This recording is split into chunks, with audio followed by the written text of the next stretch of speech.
할렐루야. 우리 하나님의 말씀 우리 14번째가 되겠습니다. 우리 빌립보서 강해 우리 난민인가 우리 순례자인가 말씀을 가지고 우리 같이 나눌 수 있도록 하겠습니다. 빌립보서 3장 우리 17절부터 21절의 말씀입니다. 우리 같이 읽습니다. 시작. 형제들아, 너희는 함께 나를 본받으라. 그리고 너희가 우리를 본받은 것처럼 그와 같이 행하는 자들을 눈여겨보라. 내가 여러 번 너희에게 말하거니와 이제도 눈물을 흘리며 말하노니, 여러 사람들이 그리스도의 십자가의 원수로 행하느니라. 그들의 마침은 멸망이요 그들의 씨는 배요 그 영광은 그들의 부끄러움에 있고 땅의 일을 생각하는 자라. 그러나 우리의 시민권은 하늘에 있는지라. 거기로부터 구원하는 자 곧 주 예수 그리스도를 기다리노니, 그는 만물을 자기에게 복종하게 하실 수 있는 자의 육사로 우리의 낮은 몸을 자기 영광의 몸을 형체와 같이 변하게 하시리라. 아멘. 할렐루야. 예, 우리 14번째 벌써 14번째 했어요. 예, 우리 빌립보서 강해가 이제 막바지를 향하여 이렇게 달려가고 있습니다. 우리 여러분들 끝까지 완주하고 빌립보서를 통해서 저와 여러분에게 주시는 하나님의 귀한 말씀이 무엇인가 하나하나 찾아가는 복된 우리 저와 여러분들 되시기를 바라겠습니다. 제가 퀴즈 하나 내겠습니다. 저번 주에 저에게 누군가는 까먹었는데 저에게 물었습니다. 어, 딸기 요거트 스무디는 한 메뉴일까 아니면 세 메뉴일까? 어떻습니까? 딸기 요거트 스무디는 한 메뉴일까요? 아니면 세 메뉴일까요? 알아요? 예. 생각나시는 분들도 있을 것이고, 예. 지난주에 제가 이제 우리 아이들을 위해서 한턱을 쐈잖아요. 한턱을 쐈는데 이제 뭐 드실 거냐고 저한테 묻길래 너가 알아서 니네들이 먹는 거 맛있는 거 사와라 했더니 저에게 묻기를 딸기 요거트 스무디를 이렇게 이야기하는 거예요. 그래서 나는 요거트 먹을까? 이렇게 스무디 먹을까? 이렇게 했는데 이게 한 메뉴더라고요. 딸기 요거트 스무디. 근데 저는 새 메뉴인 줄 알고 요거 중에서 이렇게 골랐던 이렇게 이제 애매한 이렇게 우리 아이들은 막다 황당해가지고 이렇게 웃는데 저는 좀 심각한 예, 상황이었습니다. 이제 세대가 참 이해하기가 매일 먹는 음료지만은 정말 이렇게 조금 다른 것 같습니다. 오늘 특별히 성경을 많이 이렇게 읽을 거예요. 성경을 역대급으로 제가 이제 이렇게 성경을 한번 이렇게 은권이에게 이렇게 주었습니다. 그래서 은권이가 아주 그냥 굉장히 열심히 이렇게 하고 했을 거예요. 아유, 너무 수고가 너무나 많았습니다. 하여튼 우리 주님의 은혜가 함께하는 복된 시간이 되었으면 좋겠습니다. 오늘 참 잘 오셨어요. 정말 오늘 정말 하나님의 행복과 하나님의 기쁨과 축복이 저와 여러분 가운데 함께할 것입니다. 저희 여러분 오늘도 말씀 가운데 힘내시고 정말 은혜에 충만히 받는 복된 시간 되시기를 바랍니다. 빌립보서를 묵상하다가 어떤 단어가 제일 깊이 새겨지는 단어가 있었습니다. 많은 단어가 있었지요. 저번에는 기쁨이라고 했고 이전에는 또 무엇이라고 그랬고 이렇게 이야기를 나누었습니다. 어떻게 보면 빌립보서뿐만 아니라 바울 서신에 가장 많이 나오는 단어가 또 있습니다. 또 있는데 그 이전에 말씀드린 그 단어보다도 이 단어가 가장 많이 나옵니다. 그러니까 이제 바울이 썼던 모든 서신서들 중에서 가장 많이 나오는 단어, 그 단어가 뭐냐면 서로라는 단어예요. 서로, 함께, 서로라는 요 단어입니다. 믿음이라는 단어도 참 이게 많습니다. 기쁨이라는 단어도 많고 기도라는 단어도 많고 정말 모든 단어들이 함께한다는 단어들이 참 많아요. 그런데 오늘 정말 훨씬 더 많이 나오는 이 단어가 바로 서로라는 단어예요. 에베소서 4장 32절의 말씀을 읽겠습니다. 시작. 서로 친절하게 하며 불쌍히 여기며 서로 용서하기를 하나님이 그리스도 안에서 너희를 용서하심과 같이 하라. 예, 다 서로를 이야기하고 있는데요. 에베소서 4장 2절의 말씀입니다. 읽습니다. 시작. 모든 겸손과 온유로 하고 오래 참음으로 사랑 가운데서 서로 용납하고. 예, 에베소서 2장 21절입니다. 시작. 그의 안에서 건물마다 서로 연결하여 주 안에서 성전이 되어 가고. 에베소서 4장 25절 시작. 그런즉 거짓을 버리고 각각 그 이웃과 더불어 참된 것을 말하라. 이는 우리가 서로 지체가 됨이라. 로마서 12장 10절입니다. 시작. 형제를 사랑하여 서로 우애하고 존경하기를 서로 먼저 하며. 갈라디아 5장 26절입니다. 시작. 헛된 영광을 구하여 서로 노엽게 하거나 서로 투기하지 말지니라. 데살로니가전서 4장 18절 시작. 그러므로 이러한 말로 서로 위로하라. 예, 마지막입니다. 갈라디아서 6장 2절 시작. 너희가 짐을 서로 지라. 그리하여 그리스도의 법을 성취하라. 아멘. 오늘 많은 성경을 읽었습니다. 이것뿐만 아니라 수도 없이 빌립보서나 또 바울 서신에는 이 서로라는 이 단어가 굉장히 많이 나옵니다. 하나님과 내가 서로가 되는 것, 사람과 사람이 서로가 되는 것, 함께 할 사람이 있기 때문에 삶이 되는 것이 아닌가 이렇게 보게 됩니다. 험난한 인생을 살면서 서로라고 부를 사람이 없다면 그 인생은 참 쓸쓸한 것 같아요. 그렇죠. 정말 먼 길을 가려면 옆에 친구가 있어야 된다. 혼자 가면 짧게는 갈 수 있습니다. 근데 멀리는 가지 못한다. 멀리 가려면 정말 함께 할 수 있는 사람이 있어야 된다. 이런 이야기도 있습니다. 여러분 교회가 어떤 곳일까 한번 생각해 보았습니다. 너와 내가 서로가 되는 것이 바로 교회가 아닌가 보았습니다. 서로 용납하고 사랑하고 서로 우애하고 서로 짐을 같이 지어주고 서로 지체가 되고 서로 위로가 되고 서로가 서로를 향해서 화답해 주는 곳, 이것이 바로 교회가 아닌가 보게 되었습니다.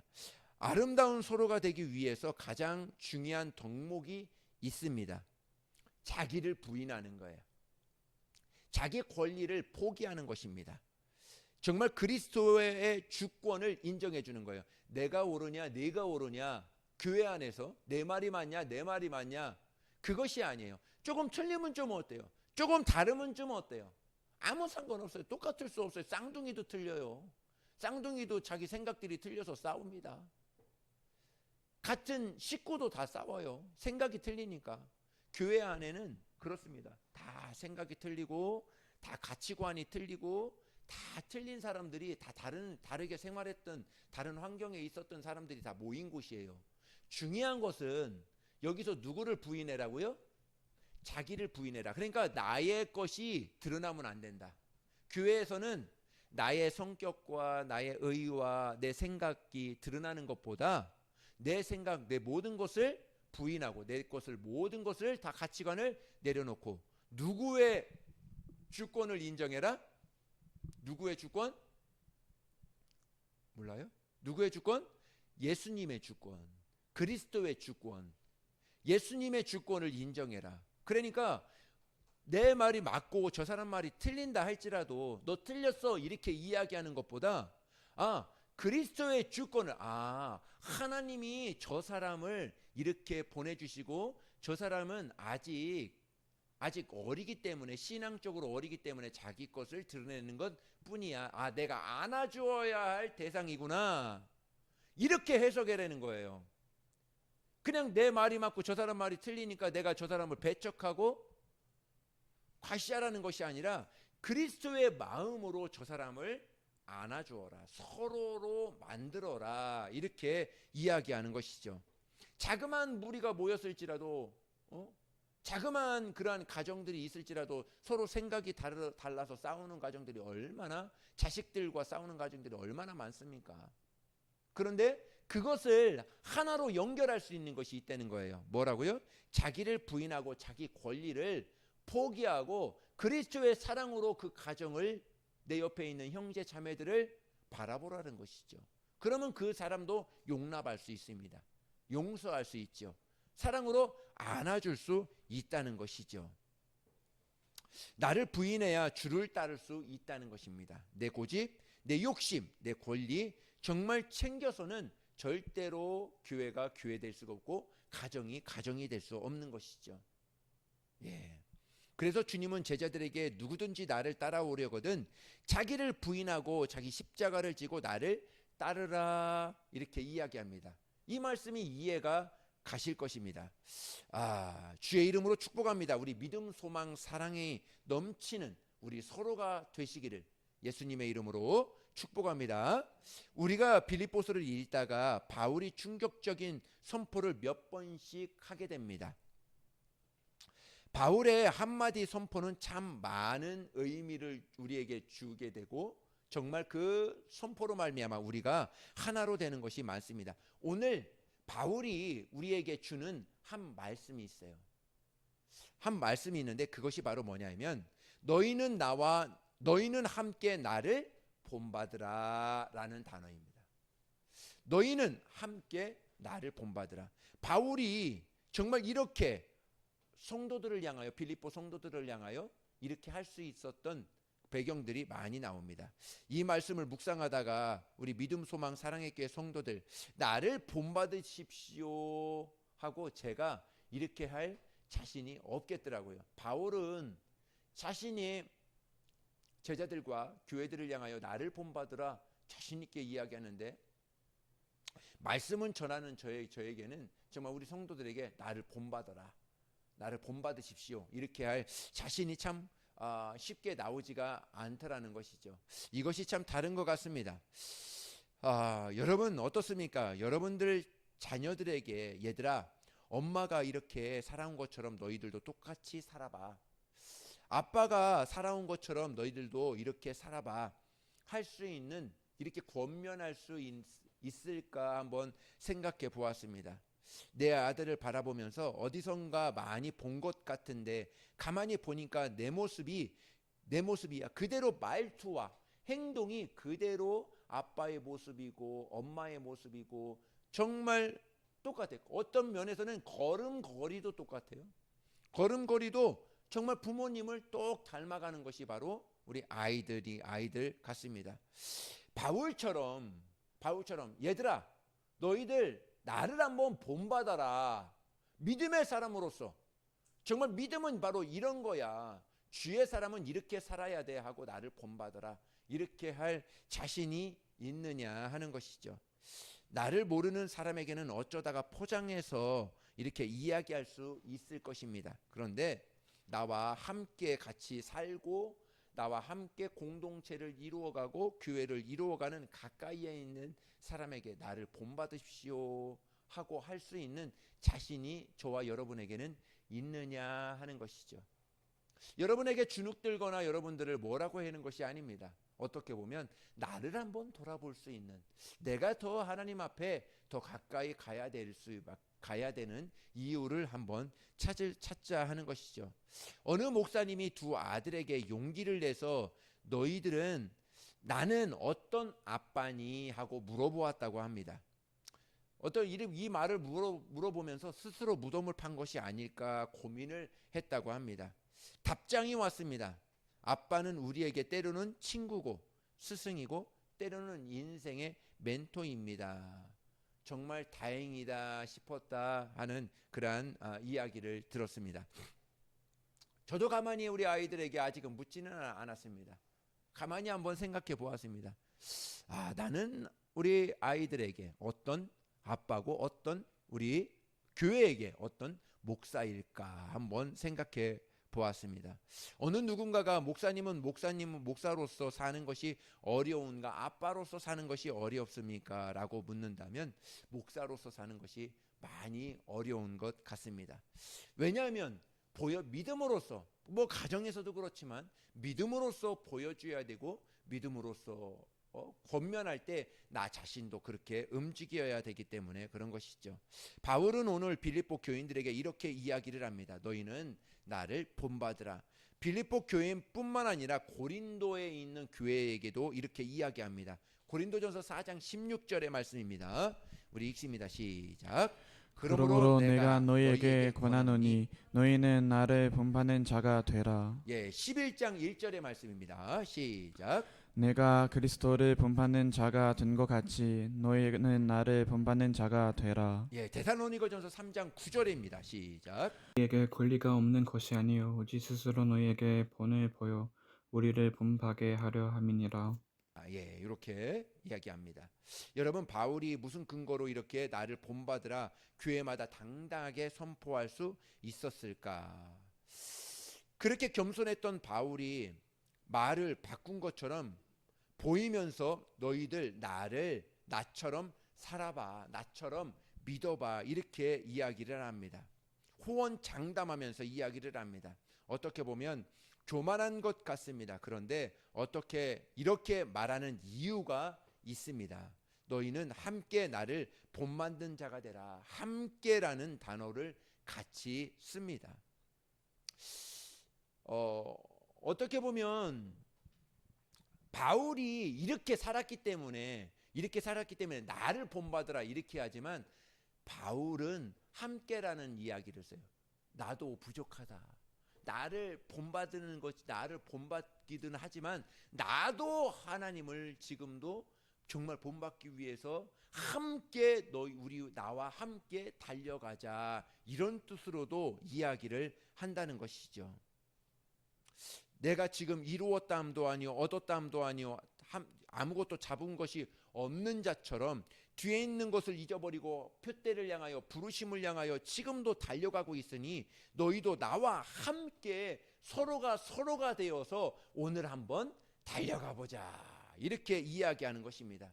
저도 여러분에게 그런 것입니다. 목사로서 정말 많은 것들이 부족합니다. 그러나 우리 함께, 우리 믿음 소망 사랑의 교회에 모인 모든 성도들, 저와 함께 정말 서로가 돼서 우리 주님을 향하여 달려가 보자, 오늘 말씀하고 있는 것이죠. 여러분, 믿음의 경주를 할 때 달리는 것, 그냥 달리기만, 열심히 달리는 것뿐만 아니라 그것이 경기라고 하지 않습니다. 우리 믿음의 경기는 허들이라는 경기를 이야기하는 것이죠. 우리 사진 하나 보겠습니다. 이것이 허들 경기예요. 장애물 경기죠. 저거에 정말 100m에 앞에 있는 장애물을 뛰어넘고 해서 100m를 달려가는 것이죠. 저거 뛰어넘지 못하고 않고 옆에서 그냥 뛰어넘지 않고 달리면 그 사람은 실격이 돼버립니다. 잘 뛴다고 다가 아니라 저 장애물을 잘 넘어서 꼬린 지점까지 가야 된다는 것이죠. 여러분, 신앙은 허들 경기와 같다는 거예요. 도처에 숨어있는 장애물들이 우리 앞에 가로막을 수 있다는 것입니다. 그럴 때마다 우리는 믿음의 선포로 저 장애물을 한 발짝 한 발짝 뛰어넘어야 된다는 것이죠. 그래서 저 뛰어넘을 때 어떻게 보면 서로가 되어서 혼자 넘을 때는 혼자 넘을 때도 있어요. 그러나 같이 넘어야 될 때도 있죠. 같이 손잡아주고 같이 밀어주고 앞에서는 또 끌어주고 해서 같이 넘어야 되는 그런 곳이 바로 교회다 하는 것이죠. 우리 인생의 허들을 끝까지 완주하면서 서로가 되어야 된다는 것이죠. 오늘 본문 빌립보서 3장 17절은 이렇게 이야기합니다. 우리 읽습니다. 시작. 형제들아, 너희는 함께 나를 본받으라. 그리고 너희가 우리는 본받은 것처럼 그와 같이 행하는 자들을 눈여겨보라.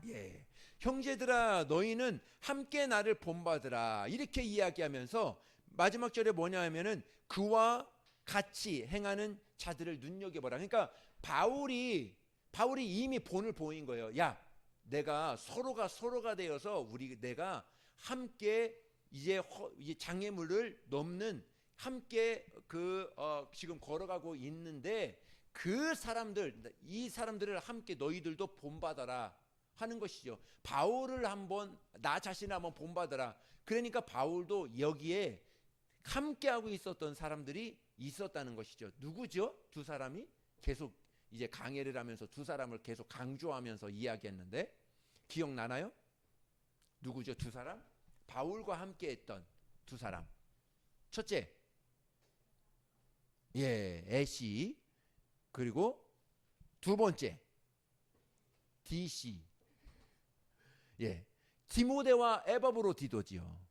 자, 지금 바울이 뭐냐면 이게 17절에 보면은 형제들아 너희는 함께 나를 본받으라. 그리고 너희가 우리를 본받은 것처럼 나와 함께 행하는 자들을 눈여겨봐라. 나와 함께 하는 자들을 눈여겨봐라. 그 눈여겨보라는 게 누구예요? 지금 디모데와 에바브로디도를 한번 봐라.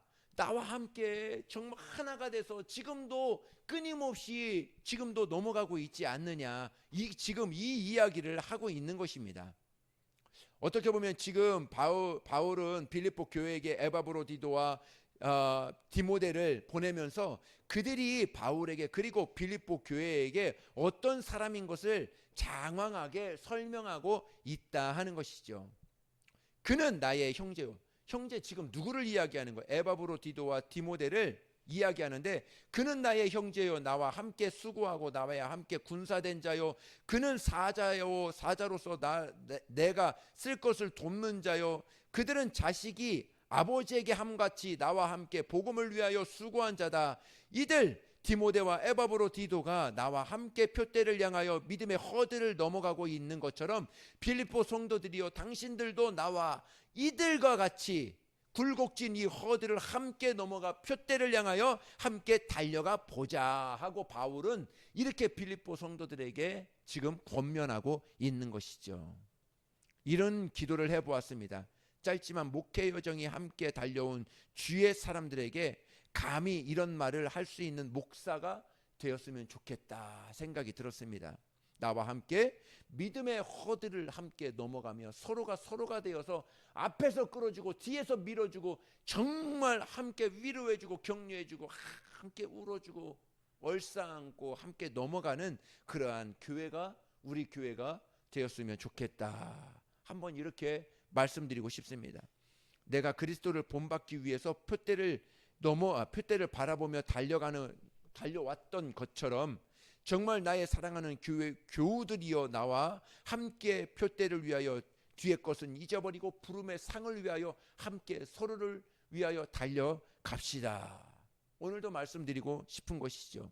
바울은 이런 오랜 세월 옥중 생활에서 몸도 마음도 이제 많이 쇠약해졌습니다. 지난 30년 오직 목회의 길만 복음을 전하는 그 일만 달려왔습니다. 아시아 유럽을 오가면서 도초에 많은 교회를 세우고 교회와 성도들을 양육해 왔습니다. 과정이 눈물이 겨울 정도로 성경 읽으면 눈물이 겨울 정도로 그런 많은 일들이 우리에게 읽혀지고 있습니다. 감옥에 갇히고 모함도 받고 돌로 맞기도 하고 배를 타서 배가 파손되어 죽을 고비도 몇 번씩 넘깁니다. 강도를 만나기도 하고 태창을 맞아 죽을 고비를 넘기고 버려진 지도 몇 번씩이나 있습니다. 이런 과정을 통해서 한 영혼이 세워지고 한 교회가 세워지는 것들을 우리는 바울 서신을 통해서 많이 보게 됩니다. 어떻게 보면 우리가 어렵고 힘든 과정을 겪습니다. 어떻게 보면 바울의 이러한 사정을 보면 우리는 어떻게 보면 아무것도 아닌 것처럼 느껴질 때가 있습니다.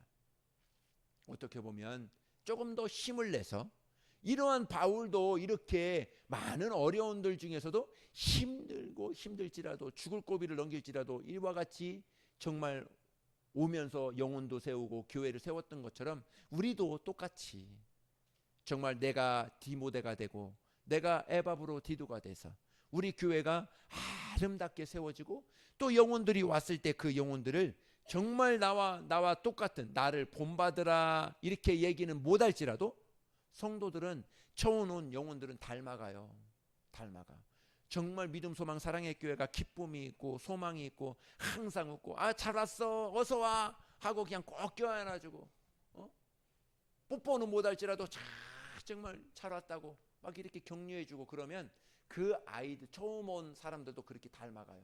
아, 안녕하세요 목사님, 안녕하세요, 안녕하세요. 만나서 반갑다고 그렇게 인사하고 그렇습니다.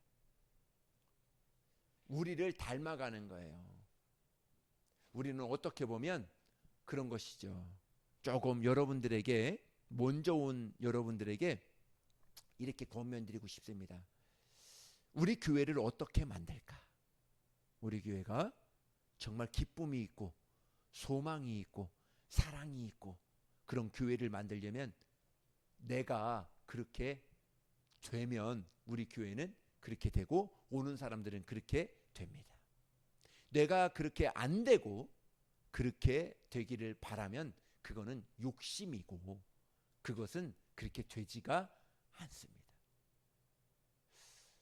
행복한 가정을 만들고 싶습니까? 여러분들이 그렇게 움직이면 돼요. 여러분들이 그렇게 말하고 그렇게 마음을 가지면 됩니다. 내가 중요한 것이죠. 오래전에 읽었던 책입니다. 몇 번씩 제가 소개해드렸던 책인데 맥매너 목사님이 어윈 맥매너 목사님이 쓰셨던 코뿔소 교회가 온다라는 책이 있습니다.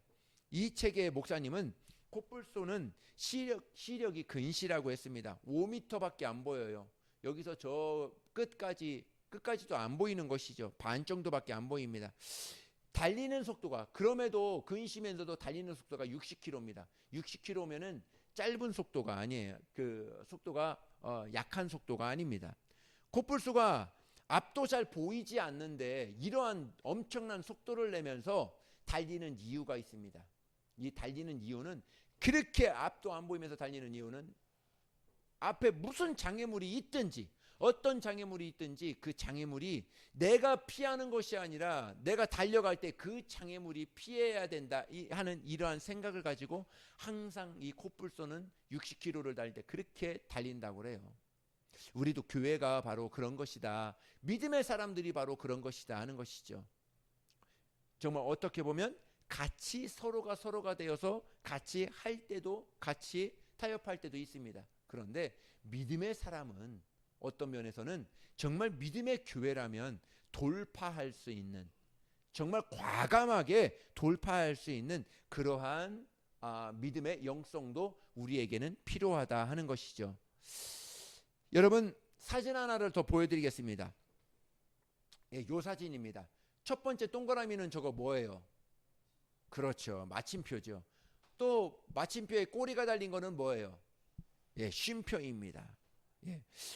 꼬리가 있는 것은 쉼표고 꼬리가 없는 것은 마침표라 이렇게 이야기합니다.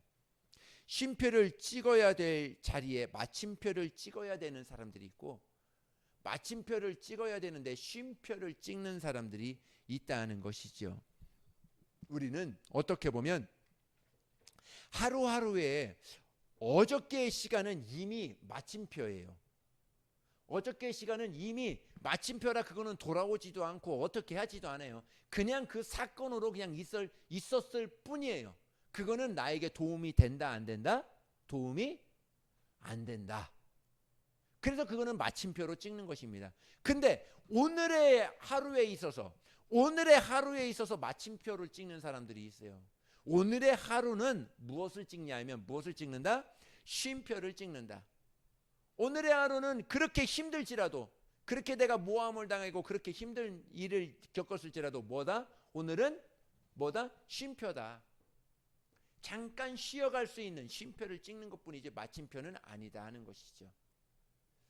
과거의 마침표는 뭐만 기억하면 된다는 것이죠? 과거의 마침표는 저번 주에 말씀드린 것처럼 과거의 마침표는 하나님의 나에게 주신 은혜만 기억하면 된다. 하나님이 나에게 주신 은혜만 기억하면 된다. 그렇게 하고 오늘의 삶에 어저께는 어저께의 일로 마침표를 찍고 오늘의 삶에 있어서는 내가 쉼표를 찍으면서 오늘의 마침표를 또 찍을 수 있겠죠. 오늘의 하루가 지나갔을 때는 마침표가 찍어지게 되는 것이죠. 여러분 어제의 시간을 돌아보고 어쩌다가 상처받고 넘어지고 실수할 수 있습니다. 그럼에도 어저께는 어저께의 일이고 주님은 이미 마침표를 찍었다 하는 것이죠. 여러분 하나님이 찍어놓은 마침표에 꼬리를 붙이려고 하면 안 된다는 것이죠. 마침표는 존재가 없어진 것입니다. 오늘은 쉼표를 찍으며 다시 일어나는다 하는 것이죠. 여러분, 나침판은 어디를 갖다 놓아도 어디를 향해요? 바늘이 북쪽을 향하게 되어 있습니다. 어디서 무엇을 하느냐도 중요한데 더 중요한 것은 어디를 바라보며 믿음의 사람들이 살아가느냐, 이것이 더 중요하다는 것이죠. 그 사람이 바라보고 있는 시선이 그 사람의 예배의 방향이기 때문에 그렇습니다. 세상을 바라보면 세상을 예배하는 것입니다. 친구를 바라보면 그런 것입니다. 우리는 하나님을 바라보면 하나님 앞에 예배하는 그러한 사람이 되는 것이죠. 하나님의 사람은 이 땅에서 살지만 하늘을 바라보고 있는, 하늘의 시민권을 가지고 있는 그 사람이죠. 일을 하고 돈을 버는 것이 잘못된 것이 아닙니다. 벌어야 되는 것이죠. 그러나 돈을 버는 이유가 있어야 된다는 것이죠. 돈을 왜 벌어? 당신은 돈을 왜 법니까? 돈을 쓰는 목적이 달라야 된다는 것이죠. 돈을 벌어서 쓰는데 돈을 어디다 써? 삶의 기준이 목적이 다르면 그 사람은 정말 잘 살 수 있습니다. 빌립보서 3장 20절의 말씀입니다. 우리 읽습니다. 시작. 그러나 우리의 시민권은 하늘에 있는지라 거기로부터 구원하는 자 곧 주 예수 그리스도를 기다리노니. 아멘. 여기서 중요한 것은 우리는 우리의 시민권은 어디에 있는지라 하늘에 있다, 이렇게 이야기를 하고 있습니다. 우리의 시민은 이 땅에 우리가 바라보고 살아야 될 것은 100년 남짓 사는 이 땅을 바라보며 사는 것이 아니라 살고는 있어요. 그러나 우리의 영혼은 어디를 바라보며 살아야 되나? 궁극적으로 하늘을 바라보며 살아야 된다. 왜? 우리의 시민권은, 우리의 여권은 하늘 여권이기 때문에 그래요. 시민권이기, 하늘의 시민권이기 때문에 그런 것입니다. 에베소서 2장입니다. 바울은 이렇게 고백합니다. 우리 읽습니다. 시작. 긍휼이 풍성하신 하나님이 우리를 사랑하신 그 큰 사랑을 인하여 허물로 죽은 우리를 그리스도와 함께 살리셨고 너희는 은혜로 구원을 받은 것이라. 또 함께 일으키사 그리스도 예수 안에서 함께 하늘에 앉으시니. 예, 우리는 이런 고백이 있어야 된다는 것이죠. 긍휼이 풍성하신 하나님이 우리를 사랑하신 그 큰 사랑을 인하여 허물로 죽은 우리를 그리스도와 함께 살리셨고 너희는 은혜로 구원을 받았다. 이 고백이 우리에겐 항상 있어야 된다는 것이죠. 여러분, 다른 나라를 가볼 때 대한민국 여권이 얼마나 위대한지 압니다. 우리의 대한민국의 여권이, 우리나라는 세계 지도를 보면 정말 1m 떨어져서 이렇게 보면 우리나라 정말 보이지도 않아요. 조그만 점처럼 이렇게 보입니다. 그런데 그 조그만 나라가 전 세계에서 정말 그 여권을 낼 때 통과되는 그 나라가 굉장히 많아요. 무비자로 들어가는 나라가 굉장히 많습니다. 이렇게 축복해 주신 거예요. 그와 같이 하나님이 우리에게 주신 시민권이 있어요. 그것이 바로 예수를 믿는 사람들에게, 믿는 성도들에게, 오늘도 예배하는 거룩한 성도들에게 동일하게 주었다 하는 것이죠. 히브리서를 보면 수많은 믿음의 영웅들을 소개합니다. 아벨, 에녹, 정말 아브라함, 이삭, 야곱, 모세, 한 시대의 믿음의 영웅들을 살았던 그런 사람들을 소개할 때 결론을 이렇게 냅니다. 히브리서 11장 보겠습니다. 우리 읽습니다. 시작. 이 사람들은 다 믿음을 따라 죽었으며 약속을 받지 못하였으되 그것들을 멀리서 보고 환영하며 또 땅에서는 외국인과 나그네임을 증언하였으니 그들이 같이 말하는 것은 자기들이 본향차는 자임을 나타냄이라. 그들이 나온 바 본향을 생각하였더라면 돌아갈 기회가 있었으려니와 그들이 이제는 더 나은 본향을 사모하니 곧 하늘에 있는 것이라. 이러므로 하나님이 그들의 하나님이라 일컬음을 받으심을 부끄러워하지 아니하시고 그들을 위하여 한 성을 예비하셨느니라. 아멘. 오늘 제목이 뭐죠?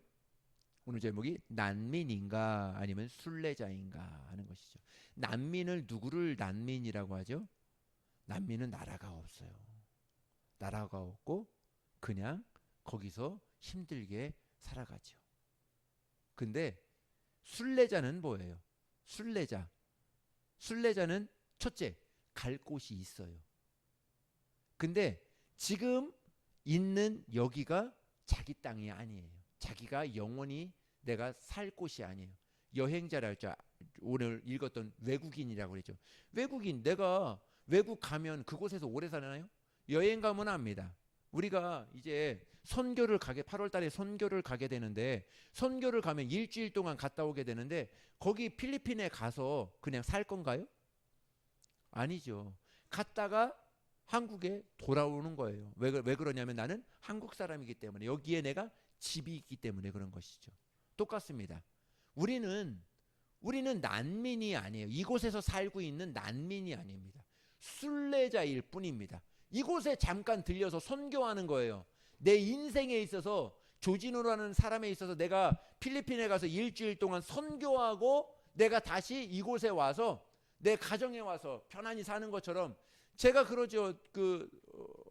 선교 갔다 와서 이제 한 달 이렇게 또 아니면은 요번에 일주일 동안 선교 갔다 와서 공항에 딱 내리면은 뭐 먹고 싶어요?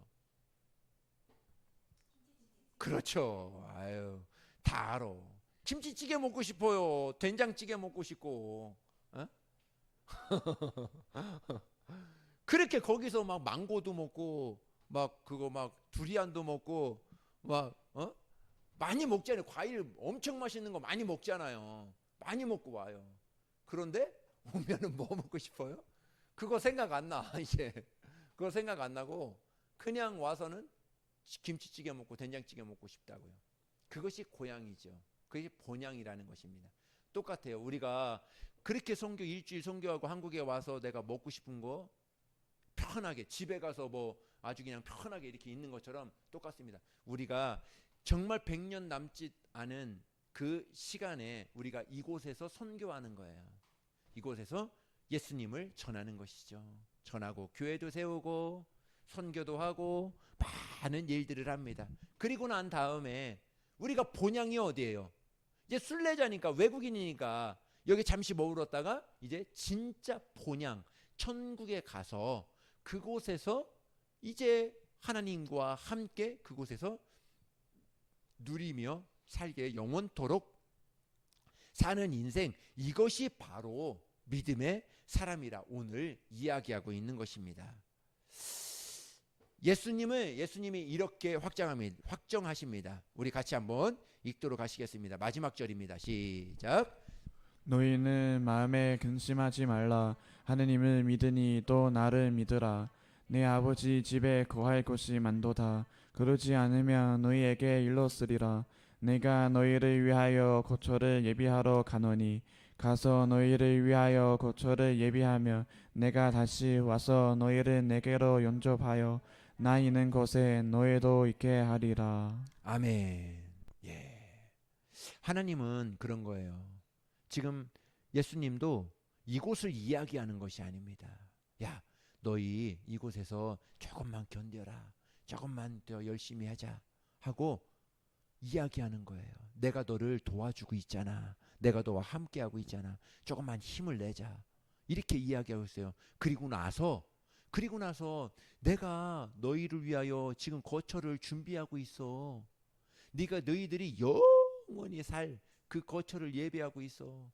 여기서 행했던, 여기서 나를 위하여 복음을 위하여 힘썼던 너희들을 위해서 내가 집을 잘 짓고 있어. 그것을 향하여 달려가자. 그것을 향하여 그곳을 바라보며 나아가자. 이렇게 이야기하고 있습니다. 믿음의 사람들이 마치 천국이 없이 살아가는 사람들이 얼마나 많은지 아십니까? 정말 천국이 없는 것처럼 삶을 살아가요. 이 땅이 전부인 것처럼 사는 사람들이 너무나 많다는 것이죠. 작은 것에 목숨 걸고 아웅다웅하며 정말 사는 사람들이 얼마나 많습니까? 보면서 저분들이 천국이 있나? 저분들에게는 천국이 있나? 저분들 안에는 천국이 있어? 저분들 안에는 정말 하나님이 계신가? 할 정도로 그렇게 사는 사람들이 많이 있습니다. 여러분, 우리는 표류하는 인생이 아닙니다. 항해하는 인생입니다. 가야 할 목적지가 분명합니다. 같은 태평양 바다에 떠 있다 할지라도 목적지가 없는 배는 그냥 표류하는 배예요. 그러나 그 배가 움직이지 않고 가만히 있는 것 같아도 목적지가 분명하게 있어요. 그 배는 항해하는 배예요. 여러분들은 표류하는 배입니까? 항해하는 배입니까? 우리는 분명히 항해하는 배입니다. 우리의 목적지는 저 하늘나라, 저 천국, 나를 위하여 나의 처소를 예비하고 계시는 그 하늘나라, 오늘의 목적지를, 나의 방향을 분명히 그곳으로 두게 되는 것이죠. 그래서 오늘의 삶을 나는 순례자로 사는 거예요. 나는 순례자로 사는 거예요.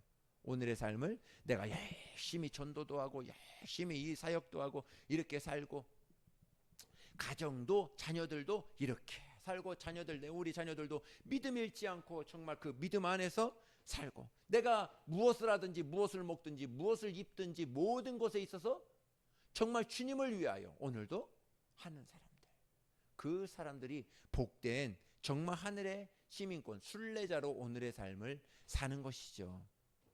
여러분, 그렇습니다. 우리의 본향이 있습니다. 우리가 가야 할 곳이 있습니다. 그곳을 향하여 오늘도 정말 믿음으로 달려가시기를 예수님의 이름으로 축복합니다. 기도하시겠습니다. 같이 찬양합니다.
가지고 천국을 바라보며 오늘의 삶을 살아간다는 것 참으로 기쁘고 감사하고 정말 하나님 앞에 또한 감사합니다. 하나님, 오직 우리 주님과 오늘 서로가 되어서 함께 정말 모든 일들을 넘어가기로 오늘도 결단하며 오늘도 우리 주님 앞에 나아갑니다.